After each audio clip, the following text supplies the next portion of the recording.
embroidered in it. It is made of blue satin with silver bobbin lace at the edge of the skirt that symbolizes the land of eternal blue sky. The headdress is made up of red rhinestones with silver and gold around it.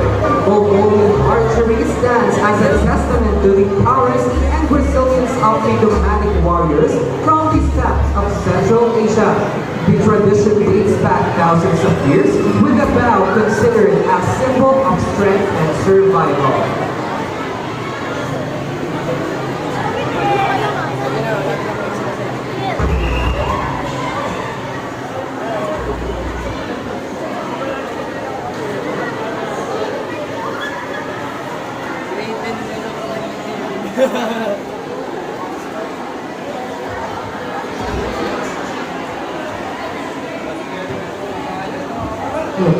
Some Basgano. I am Ariel Talebogado from grade 7 Taikan.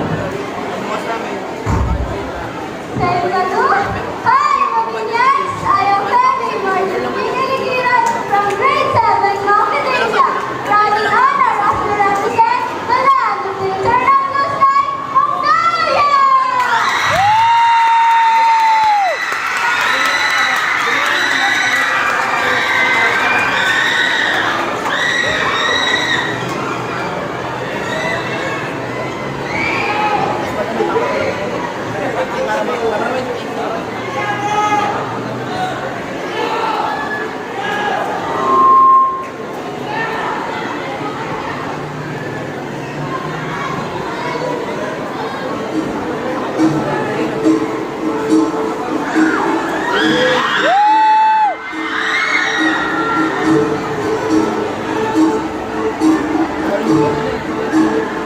And for our next concept, gamit upang makatulong sa iba.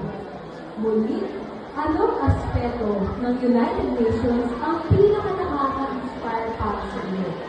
At paano mo ito magagamit upang makatulong sa iba? Your timer starts now.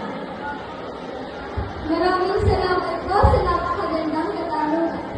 Para po sa akin, ang aspeto ng United Nations na pinaka-nakaka-inspire ay ang aspeto ng pagkakaisa. Dahil ito ang layunin kung bakit nabuo ang United Nations. Ito rin po ang aking layunin at hangaring matupad ng bawat pamilya at organisasyong aking kinabibilang. Salamat po at maraming salamat po! Isang iyawan naman dyan muli sa mga grade 7. Nakakaproda ng representative